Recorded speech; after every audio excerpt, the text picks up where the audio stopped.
All right, I wasn't expecting so many people. Probably the title was catch. All right, so yeah, we're going to talk about building a better pocket. Um, Basically, it's how we're introducing the community to contribute and onboarding everyone so they can contribute on the project. Um, all right, so I'm Fernando Camaaño. I'm the engineering and operations specialist at Pocket. I'm living in Argentina, although I'm probably the only Argentinian guy who don't cares about football, so don't ask me anything about that. And that is my Discord if you want to reach me. All right, so you want to contribute to the project. So yeah, well, Onshansky already talked a little bit about that. I mean, talking about after his presentation is going to be really hard. I mean, it was an excellent presentation. But yeah, like I was saying, the idea is to onboard everyone how to contribute to the project. All right, so there are basically probably three ways that you can actually contribute. I mean, everyone that is thinking about contribution is thinking about, oh yeah, let's go ahead, let's code. I mean, that's not the only way. There are actually other ways that you can actually contribute, and they are very valuable. So the first one is basically using it. I mean, you can download the code, you can use it, you can test it, you can try to break it. I mean, that is super useful because at the end, I mean, we need QA enforcement to ensure the quality of the chain.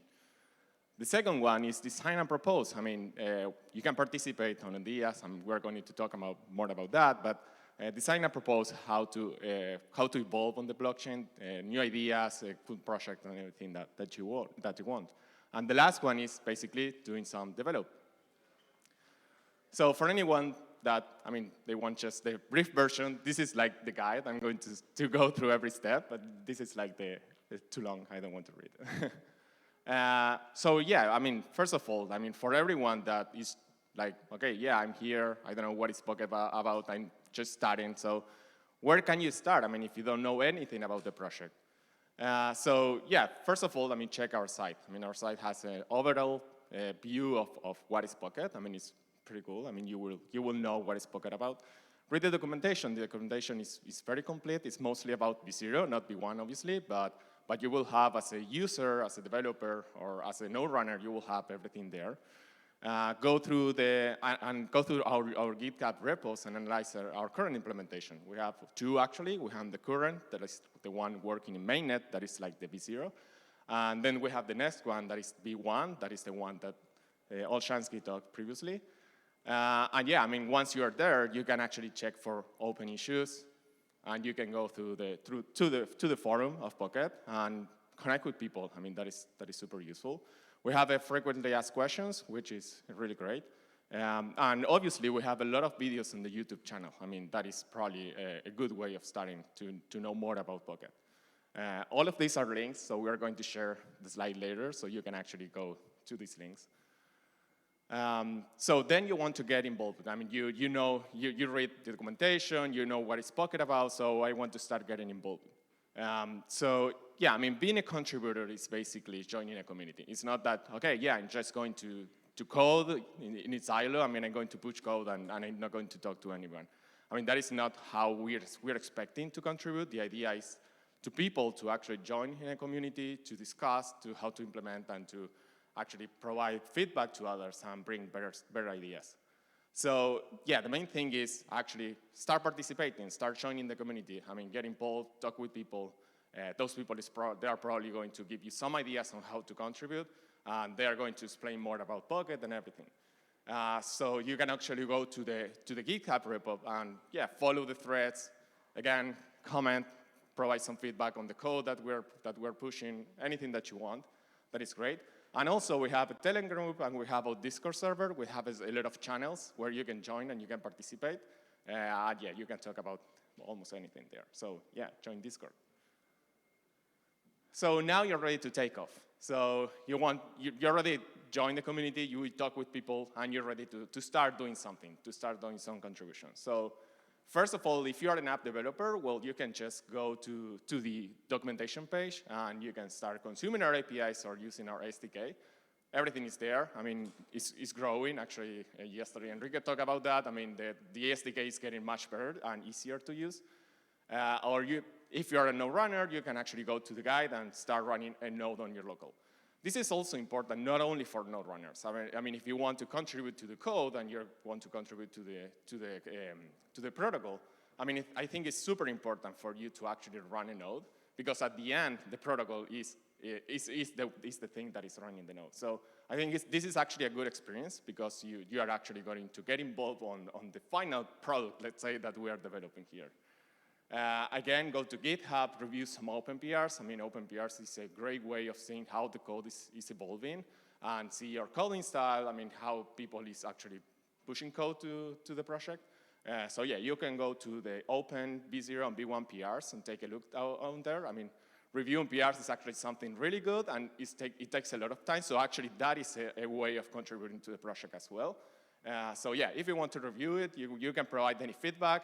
Everything is welcome. I mean, you don't hesitate on doing that. You can actually analyze our open issues and milestones. I mean, if you want to know how the project is evolving, if you want to know more about the future steps, everything is there. I mean, well, not everything, obviously, but everything will be there. So we are going to create milestones. We are going to create issues that basically is the documentation of the future of the project. So you can go there and check those. And again, read development docs. We have V0 and V1 docs on the repository itself, like Olshansky commented. And those documentation is going to evolve as the projects evolve. So make sure that you are in touch with that documentation. And finally, and last but not least, I mean, read the contribution guide. And this is actually what this token is about. So the community contribution guide has all the required steps for you to become a contributor to the project. And I'm going to walk through the steps. So the first one, the one that I was talking, like use it, test it, hack it. So eventually you will find the bug. Probably. I mean, let's go. We don't have bugs, but well, every code has bugs. So you will find a bug, or maybe a vulnerability, or a missing feature. I mean, something that you think this will be pretty cool to have, and Pocket right now doesn't have it. So if that is the case, it's important for you to report it, and you can actually do that on the same repo. If you want, you can actually create an issue. But before doing that, I mean, this is actually on the contribution guide.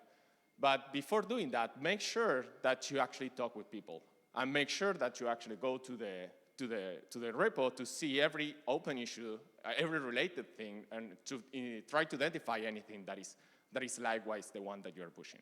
So this is super important. I mean, before even jumping to write an issue, you need to check with the community. I mean, talking with people is critical, because probably someone else already reported something similar, or probably someone else is already working as part of a bigger project. So it's important to get in touch with people. So you can go to the open issues and verify if there's something similar.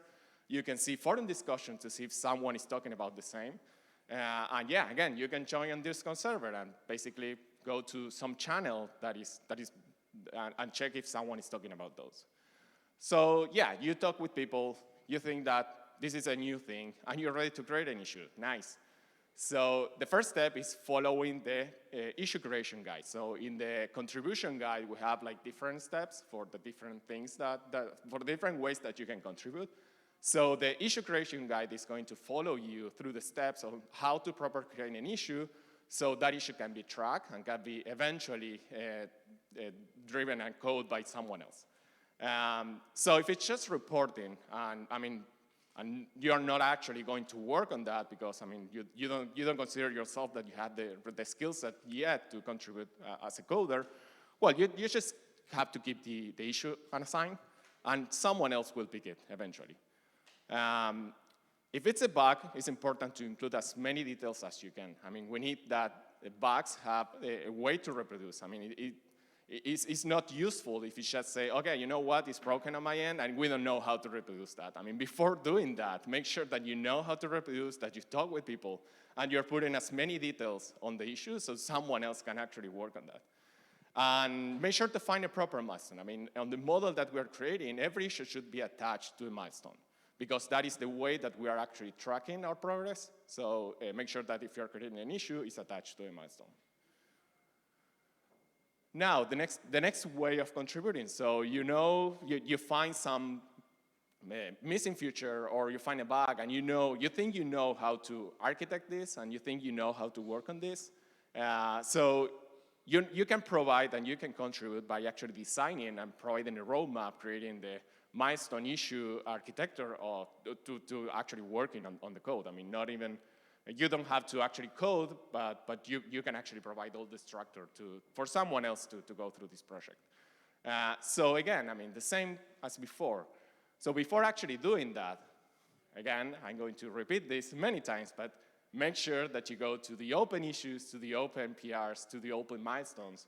Make sure that you're going to forums, and make sure that you're going to Discord.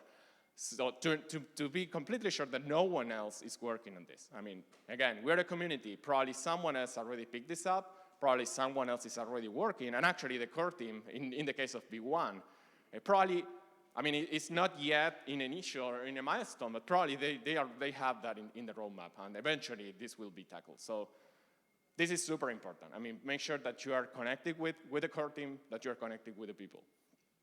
So yeah, I mean, again, you talk with everyone, and they say, yeah, you know what, go ahead, this is a great stuff, you can work on it. So you are ready to create the milestone and the issues. So the first thing is following the milestone creation guide.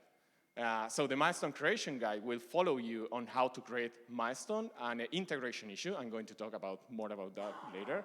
And will basically provide all the steps on how to properly create a milestone, so you follow the same guidelines as the core team is doing right now. And also follow the issue creation guide to create all the smaller issues where that is going to be part of the overall project.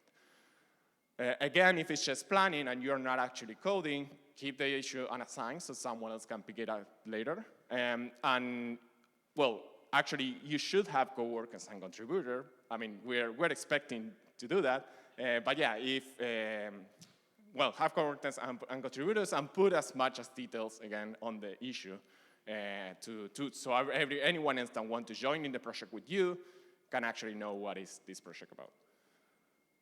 So yeah, what is an integration issue? So in GitHub, milestones are pretty basics. So they only provide the title and description, and that's it.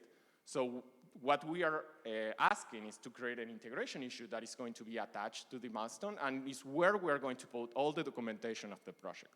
So the integration issue is basically the main milestone issue where everything is documented. I mean, like the overall of the project is documented. But at the same time, an integration issue has an integration branch, and the integration branch is, well, all the small pieces of that project are going to be merged before going to the main project. So the idea is that nothing is hit in the main project. I mean, any PR is hit in the main project before actually being checked on the integration branch. Now, what is a non-integration issue? So the non-integration issue is every smaller part of the project that people is actually going to work on. So the integration issue, again, is just the overall of the project, is what describes the roadmap of the project, and is the issue that is attached to the integration branch. But the actual work should be done on non-integration issues. And non-integration issues are the ones that are going to be merged to integration branch. I'm going to go in more detail later. So you want to actually implement this. Sorry about the the chart. It was pretty wide, so I had to break it. But yeah, I mean, this is like the flow to actually work and to actually implement things and to actually code. We can go back to the chart later. But basically, again, I mean, you need to follow the development guide. And also, I mean, like we said, I'm just going to repeat it. I did put it in the slide. But before actually start working, make sure that you talk with people. Make sure that you join our Discord channel. Make sure that you talk in the issue that you think you can work on. Everyone that is actually going to work on an issue should assign that issue to himself. But just in case someone missed and forget on doing that, make sure that no one else is actually working on that. So yeah, the development guide is basically providing all the steps, providing that chart that you see in the previous slide, and all the necessary things. So make sure to read that before even starting. And super important, fork the project. I mean, you should work on your own fork with your team. I mean, anyone that is actually working on that project should actually fork and work on that fork. And again, create an integration issue or an issue branch if you're just working in a smaller piece. You can then work on the code, and you can write any test related to the code. It's important that the code had tests, otherwise the core team won't accept that. Everything should be tested. And then once you think you're ready, the code is working, tests are going okay, you need to create a PR to the integration branch. So that is the step. I mean, in that PR is where everyone is going to jump and review it. It's where you can get feedback about, okay, you know what, this is wrong. You go back to the code, you fix it.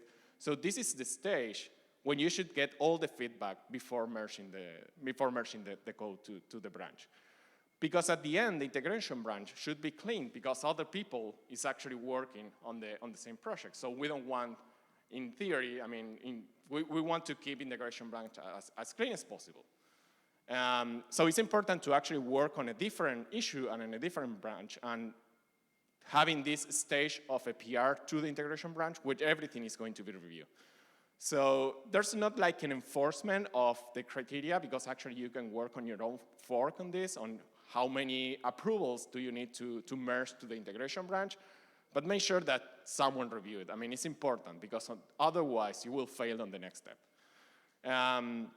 If it has some comments, obviously update code, fix it, add mod testing, and resolve comment. And once you got the approvals, you can merge it to the integration branch. Now the integration branch is ready. So you finished all the coding, you finished all the issues, the project that you were working on is done, and you think the integration branch is ready. Nice, excellent. So now how do I merge that code to the main project? So we have a guideline for that. You can follow the integration branch merge guide, which is going to walk through all the steps required to do that.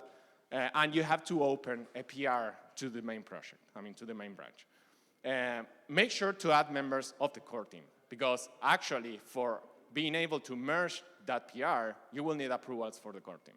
Because right now, I mean, we're actually working on both projects with the automation pipeline that will enforce QA, but right now, it requires some manual QA, I mean, in both projects. So before even being able to merge this PR, the QA team is going to run probably some manual tests, and then we are going to run all the automatic test suite that we have, and then the core team will review that.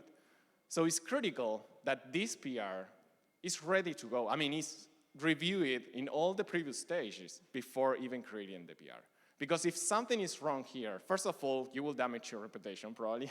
And if something is wrong, I mean, the core team is super busy, so they can be reviewing PRs that requires a lot of changes. And you can actually, you shouldn't be working on the integration branch itself. So if something is wrong, you will have to go back, create a new issue, merge to the integration branch, make sure that that is reviewed, and go back to update the branch to the main branch. So that requires a lot of time from your time, and we don't want you to lose time. But at the same time, like I said, I mean, the core team time is very limited. So if they are reviewing PRs that are not ready to go, I mean, they are basically losing time on working on something else. So the idea is that at this stage, the integration branch is ready. I mean, it's most likely it won't fail on any QA, because actually that was done previously, but obviously we need to enforce that. So those are the required steps. So once everything is done, and well, you have the approvals, you can actually merge the integration branch. And obviously, super important, close all the issues and milestones, and don't keep them open. Right now, the minimum criteria is 2 approvals from the core team. We will see how to change that in the future. So, well, that is basically how to contribute. I mean, if you want, you can go through the links. You can go to the contribution guide. There's a lot of more details about this. It's pretty simple. I mean, we try to keep the model simple so everyone can jump and can start working on. The idea was only to enforce quality of the project and to enforce a way of integrating the different teams working, or the different people working on a single phase. But on your fork, to be honest, I mean, you are kind of free on implementing your own model of working in teams. I mean, you can use GitHub projects to plan and everything. I mean, there's no enforcement of that. I mean, it's kind of free. So every team that wants to contribute, they can actually implement whatever they want in that end. I mean, the idea is just to enforce that once you're ready to merge, we're all doing the same. So, and what about the core team? I mean, how we actually work. So we follow the same guideline. I mean, in general, we are doing exactly the same because at the end, for us, the community involvement is very important. And that's why we ourselves consider a community member. Obviously, right now, we are kind of probably the most important community member since we are driving all the efforts. But we consider ourselves a community member, so we are using the same guidelines. Again, like we said, I mean, internally, we are using some tools that help us organize ourselves. But once we are getting to the public, once we are merging things, you will see that we are following the same guidelines. We are creating the same integration issues, integration branch, merging the same way. We are following the exact same step. Some exceptions, right now, like I said, the core team is super important because it's driving all the effort. So there are some exceptions in the sense of the community. So for now, like I said, you will need 2 approvals from the core team. We are trying to figure out a way to change that in the future. So there's another way of validating community members to actually consider them a way of approvals for the final merge. We'll see what we can do that on that end. And yeah, right now the core team is like driving the big picture and the long-term plan. That doesn't mean that you can participate, obviously. You can participate on any discussion, but right now, well, the core team is the one actually driving that plan. And yeah, well, like we said, since we only need 2 approvals from the core team, we actually don't require any approvals from someone else to merge it. That is probably the only exceptions that we have right now. But in general, like I said, we're following the same guidelines, so it's clear for everyone. And once you're ready and you want to contribute, you will see that we are doing the same. So finally, how we are organizing ourselves internally. This is not probably for contribution, but I think it was something really, really good for let people know, because it's how we are actually organizing ourselves, and it's a model that eventually we want to promote to other companies to do the same. So we're a Web3 organization, basically. So we believe in Web3, we breathe Web3, and we behave Web3. And what is that about? In order to succeed, we need to, in order to succeed in a Web3 project, we need to behave as a Web3 organization. And what that means, we're mostly flat. In our company, in our team, in the core team, we're mostly flat. Everyone has the opportunity to shine. And ideas became projects, and projects became features only when we have consensus. It's not that someone is driving everything and the rest is just following. Everything is discussed, everything is planned. We have a lot of meetings before actually going on something, so everyone has the opportunity to have a voice in the project. This is super critical for us. And anyone can be the owner or the leader of an effort. We work with goals internally, and anyone can be the ownership, can take ownership of that goal. So it's not that because, I don't know, internally we use like seniority to catalog the members, but it's not that a less seniority member can be the owner of a goal. We're completely dynamic in that sense. So we're flat in a sense of that everyone has the possibility to shine, everyone has the possibility to be a leader, but internally, when we are working on a project, the project has a leader. The project has someone that is going to drive that effort. So we're completely dynamic in the sense that we're flat in general, but when you're working on a project, you will have someone that is actually driving the effort, making sure that everyone is coordinated. But that person is not unique. It can change. Anyone has the opportunity to work and be the owner of that goal. And that means that that person is going to go through the research phase, implement design the architect, implement all the tickets, issues, and require the staff to actually organize the work, and then working and participate and collaborating with the others. So yeah, and like I said, the only thing that we use to categorize internal members is the seniority. Seniority only gives people with more seniority a stronger voice. So when we have some disagreements, let's say that people with more seniority will be the ones that will make the final choice of the final call. But again, everyone has a voice. Everyone has the opportunity to prove his point. Everyone has the opportunity to bring something to the board. And leaders come naturally. We don't force structures. So everyone that wants to be a leader, well, they can take ownership of goals and they will be a leader. But if someone just wants to follow someone else, they can do that. It's completely fine. We don't enforce nothing. You don't need to be a leader to grow in Pocket. And basically, well, we listen and we evolve. I mean, that is basically what we do all the time. So this is our current model. It's probably going to change in the future. And finally, super important, we are hiring. I mean, we want you to join this journey. So right now, I mean, Luis already talked a little bit about this, but we have 3 open positions for the protocol team. We have protocol specialists, infrastructure specialists, and testing architecture specialists. So protocol specialists is probably pretty clear what they do. I mean, they basically developing the protocol, and that's it. I mean, not that job is simple, but I mean, it's developing the protocol. Now, infrastructure specialists and testing architecture specialists are probably kind of different of the regular ones. Infrastructure specialists, I mean, it's not someone that will actually drive infrastructure because we don't drive around infrastructure. Well, kind of, but not the protocol team. So in this case, it's actually providing tools for other ones to actually run infrastructure. So providing all the tools so no runners can do it very easily. And testing architecture specialists, we are trying to move completely to automation. So again, this is providing all the tools, all the frameworks, and probably developing eventually testing tools because, I mean, blockchain is kind of new to actually test and ensure the quality of the project. So, I mean, if you think that you can join us and you think that you want to be on some of the positions, just reach me on Discord and we can chat about it. And yeah, that's it. That is my Discord, if you want. Any questions?